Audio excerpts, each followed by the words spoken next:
உங்களோட contact build up ஆகும். நீங்கள் பணம் எங்கேருந்து அது கடன் எதிர்பார்த்துருந்த அந்த கடன் கிடைக்கும். குறிப்பாக தைரியத்துக்கு அதிபன் இல்லையா, அப்போ தைரியமாக ஒரு விஷயத்தில் இறங்கினா கூட அந்த விஷயம் வெற்றி அடைகிறதுக்கு வாய்ப்பு இல்லை. குறிப்பாக சந்திராஷ்டமம் உணர்ச்சி வசப்பக்கூடிய ஒரு காலகட்டமாக கூட இருக்கும்.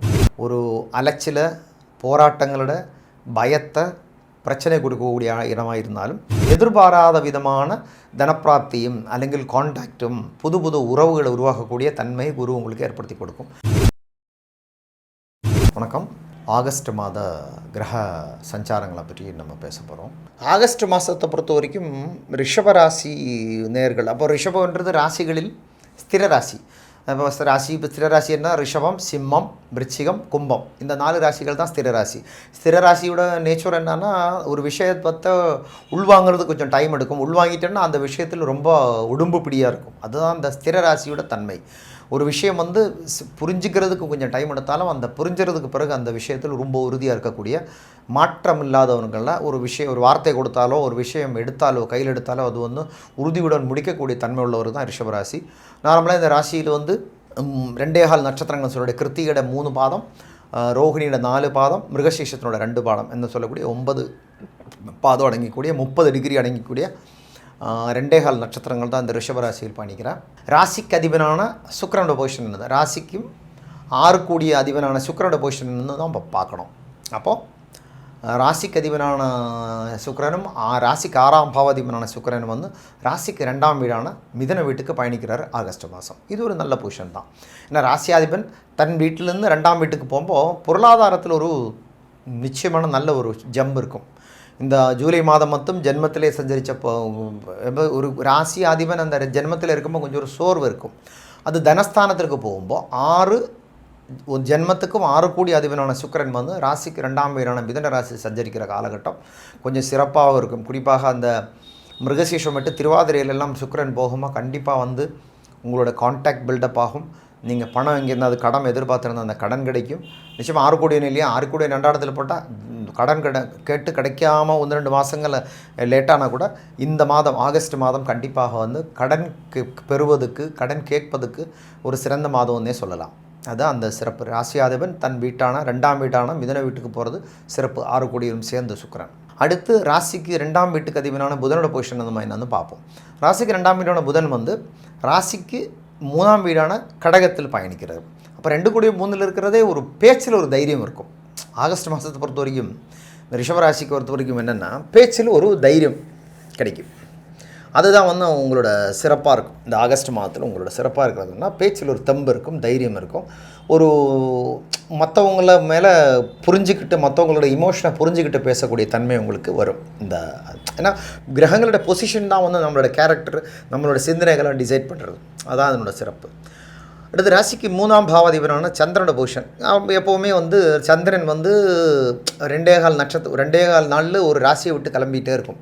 அப்போ அது நம்ம மெயினாக சந்திராஷ்டமத்தை மட்டும்தான் நம்ம பார்க்கணும். எல்லா ராசியும் பார்த்துட்டு இருக்க முடியாது. அப்போ சந்திராஷ்டமம் பார்த்தா உங்களுக்கு ரிஷபராசியை பொறுத்தவரைக்கும் சந்திரன் மூலம் பூராடம் உத்திராடம் பயணிக்கும்போது தான் ரிஷபராசிக்கு அந்த 2.25 நட்சத்திரம். தனுசு ராசியில் சந்திரன் பயணிக்கும்போது தான் உங்களுக்கு சந்திராஷ்டமம்னு சொல்கிறது. அப்போ கிருத்திகை நட்சத்திரத்துக்கு மூலவும், ரோகிணி நட்சத்திரத்துக்கு பூராடவும், மிருகசீஷ நட்சத்திரத்துக்கு உத்திராடத்தோட முதல் பாதம் தான் உங்களுக்கு சந்திராஷ்டமம் அமையும். அது நிச்சயமாக கொஞ்சம் யோசிக்க வேண்டிய ஒரு சூழ்நிலை. கொஞ்சம் சந்திராஷ்டம டைமில் நம்ம நிதானமாக, குறிப்பாக தைரியத்துக்கு அதிபன் இல்லையா, அப்போ தைரியமாக ஒரு விஷயத்தில் இறங்கினா கூட அந்த விஷயம் வெற்றி அடைகிறதுக்கு வாய்ப்பு இல்லை. குறிப்பாக சந்திராஷ்டமம் டைமில் அது ரொம்ப கவனமாக பார்க்கணும். ஸோ அப்படி இருக்கும்போது அது நம்ம ஒரு நிதானமாக செயல்பட வேண்டிய காலகட்டமாக இருக்கும். குறிப்பாக அந்த ரிஷபராசிக்கு சந்திராஷ்டமம், அதாவது ஆகஸ்ட் மாதம் உங்களுக்கு ஒரு மாதத்துக்கு ஒரு வாட்டி தானே சந்திராஷ்டமம். அது ஆகஸ்ட் மாதம் மட்டும் அந்த சந்திராஷ்டமத்தில் கொஞ்சம் உஷாராக இருக்கக்கூடிய காலகட்டம் தரும். அடுத்து ராசிக்கு 4ஆம் பாவாதிபனான சூரியனோட பொசிஷன். ராசிக்கு 4ஆம் பாவாதிபனான சூரியனோட பொசிஷனை பொறுத்த வரைக்கும் ஆகஸ்ட் 15ஆம் தேதி வரைக்கும் ராசிக்கு 3ஆம் இடத்திலும், அதுக்கு பிறகு ராசிக்கு 4ஆம் பாவாதிபன் 4ஆம் வீட்டிலும் பயணிக்கும். ஸோ இதை சூரியனோட பொசிஷனை பொறுத்த வரைக்கும் ஓகே, நியூட்ரலான பொசிஷனில் தான் பயணிக்கிறாரு. உங்களுக்கு ஓரளவுக்கு குடும்பத்தில் பிரச்சனைகள் நியூட்ரலாக தான் போயிட்டுருக்கும். பெருசாக அங்கே சொல்கிறதுக்கு பாசிட்டிவாக நெகட்டிவான விஷயங்கள் கம்மி தாங்க.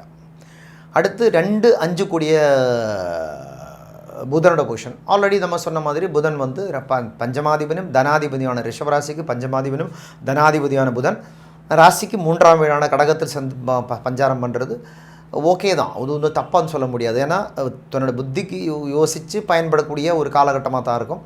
இருந்தாலும் வந்து அந்த 2 5 கூடிய புதன் வந்து 3ஆம் இடத்துல இருக்கும்போ உணர்ச்சி வசப்பக்கூடிய ஒரு காலகட்டமாக கூட இருக்கும்.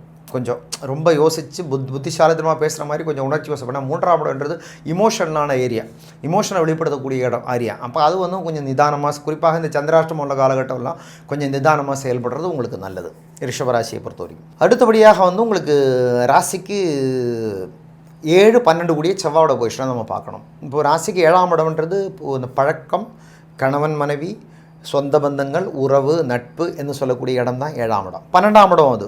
இப்போ 7ஆம் இடத்துக்கும் 12ஆம் இடத்துக்கும் தொடர்பு வருது பாருங்கள்.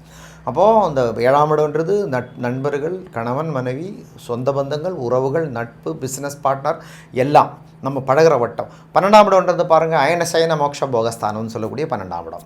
அப்போ இந்த 2க்கும் அதிபரான செவ்வாயோட பொசிஷன் பார்த்திங்கன்னா அது வந்து ராசிக்கு 5ஆம் வீடான கன்னி வீடில் இந்த செவ்வாய் வந்து அந்த ஆகஸ்ட் மாதம் முழுமையாக பயணிக்கும்.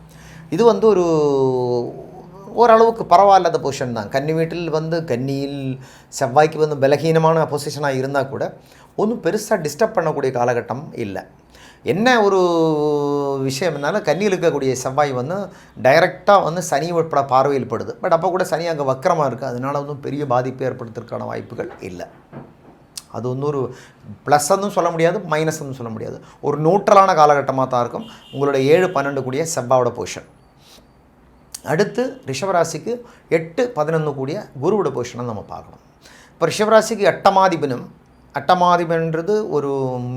ஒரு என்ன சொல்கிறது, ஒரு அலைச்சல, போராட்டங்களோட, பயத்தை, பிரச்சனை கொடுக்கக்கூடிய இடமாக இருந்தாலும் அதே 11ஆம் இடம் தான் லாபத்தையும் வெற்றியும் கொடுக்கக்கூடிய இடம். நமக்கு வரக்கூடிய எந்த ஒரு லாபமும் அந்த 11ஆம் இடத்தை டிசைட் பண்ணது. பணம், பொருளாதாரமாக இருந்தாலும், உறவுகளாக இருந்தாலும், நம்மளோட கம்ஃபர்ட்டாக இருந்தாலும், சந்தோஷமாக இருந்தாலும், விருதுகளாக இருந்தாலும், நம்மளோட உத்தியோகத்தில் வரக்கூடிய முன்னேற்றமாக இருந்தாலும் சரி, இடமாற்றம் எல்லாம் நம்ம ஆசைப்படுற சந்தோஷமான விஷயங்கள் எல்லாம் 11ஆம் இடத்தை குறியீடு தான். அப்போ 8ஆம் இடம் வந்து நம்ம ஒதுக்கிட முடியாது. குரு வந்து 11ஆம் இடத்துக்கும் அதிபன் தான் ரிஷபராசியை பொறுத்த வரைக்கும். அப்போ அந்த குருவோட பொசிஷன் 8, 11 கூடிய குருவோட பொசிஷன் ராசிக்கு 2ஆம் வீடான மிதுனத்தில் பயணிக்கிறார். அந்த குரு குறிப்பாக இப்போ அஸ்தங்கெல்லாம் முடிஞ்சு நல்ல பொசிஷனில் தான் இருக்குது. இப்போ வந்து திருவாதிரையில் பயணிக்கிறார். அப்போது திருவாதிரைன்னா சண்டால யோகம் என்று சொல்லுவோம். அப்போ உங்களுக்கு வந்து அலைச்சல் பிரச்சனைகள் எல்லாம் இருந்தால் கூட அந்த ரிஷபராசியை பொறுத்த வரைக்கும் கண்டிப்பாக வந்து குரு வந்து உங்களுக்கு ஒரு எதிர்பாராத, அதாவது சண்டால யோகம்னு வரும். குரு ராகு சம்பந்தம்னா சண்டால யோகம்னு சொல்லுவோம். எதிர்பாராத விதமான தனப்பிராப்தியும் അല്ലെങ്കിൽ கான்டாக்டும் புது புது உறவுகளை உருவாக்கக்கூடிய தன்மை குரு உங்களுக்கு ஏற்படுத்தி கொடுக்கும். அது என்னை பொறுத்த வரைக்கும் இந்த ரிஷபராசியில் குருவோட பொசிஷன் ஒரு நல்ல பொசிஷன் தான் சொல்லலாம், தப்புன்னு சொல்ல முடியாது. 8, 11, 2 அந்த தொடர்பு 8, 11, 2 அனுபவம் 2இல் குரு சண்டால யோகமாகிடுறார் திருவாதிரை கையில். அது வந்து சிறப்பு தான். அது புனர்பூசம் போகும்போது தான் கொஞ்சம் சிக்கலை கொடுக்க தவிர அந்த திருவாதிரையில் பயணிக்கிறது ஒரு சிறப்பான காலகட்டம் தான் சொல்லலாம். அடுத்து ரிஷபராசியை பொறுத்த வரைக்கும் 10, 11 கூடிய 9, 10 கூடிய சனியோட பொசிஷன். இந்த சனி இப்போது அடுத்து வரக்கூடிய ஒரு 3-4 மாதம் வக்ரகதியில் சஞ்சாரம் பண்ணுறதுனால ஒன்றும் தப்புன்னு சொல்ல முடியாது. சனியோட பொசிஷன் நியூட்ரல் தான் இப்போது. ஸோ முயற்சிகளுக்கு ஏற்றா வெற்றிகள் கிடைக்கக்கூடிய காலகட்டமாக இருக்கும். பொதுவாக இந்த ரிஷபராசியை பொறுத்த வரைக்கும் 50-50 பொசிஷனில் தான் கிரகங்களோட பொசிஷன். சரிங்களா? வணக்கம். அஸ்ட்ரோ வேர்ல்டு நேயர்களுக்கு இது வந்து ஜோதிட சம்பந்தமான சில ஆய்வுகளிலும் சில அனுபவத்தின் அடிப்படையில் தான் இந்த ராசி பலன் சொல்கிறது. இந்த மாதாமத ராசி பலன்களை பண்ணி உங்களுக்கு பயனுள்ளதாக இருந்து இந்த சேனலை சப்ஸ்கிரைப் பண்ணி மற்றவங்களுக்கு ஷேர் பண்ணானா மற்றவங்களுக்கு யூஸ்ஃபுல்லாக இருக்கும். இது ஒரு சின்ன முயற்சி. ஜோதிடம் என்பது நம்ம வாழ்க்கையோடு சம்மந்தப்பட்ட ஒரு கலை, ஒரு ஆர்ட்டு தான். இதில் சாதக பாதகங்கள் இருக்கும், தவறுகள் நடக்கலாம், எல்லாம் நடக்கலாம். பட் இருந்தாலும் நம்ம லைஃபோடு சம்மந்தப்பட்ட நிறைய விஷயங்கள் கடந்து போகுது. இந்த மாடர்ன் வேர்ல்டில் நம்ம இப்போ எதை நம்புகிறோம்னு தெரியல, நம்மளோட அனுபவத்தினோட அடிப்படையில் தான் நிறைய விஷயங்கள் கடந்து போகுது.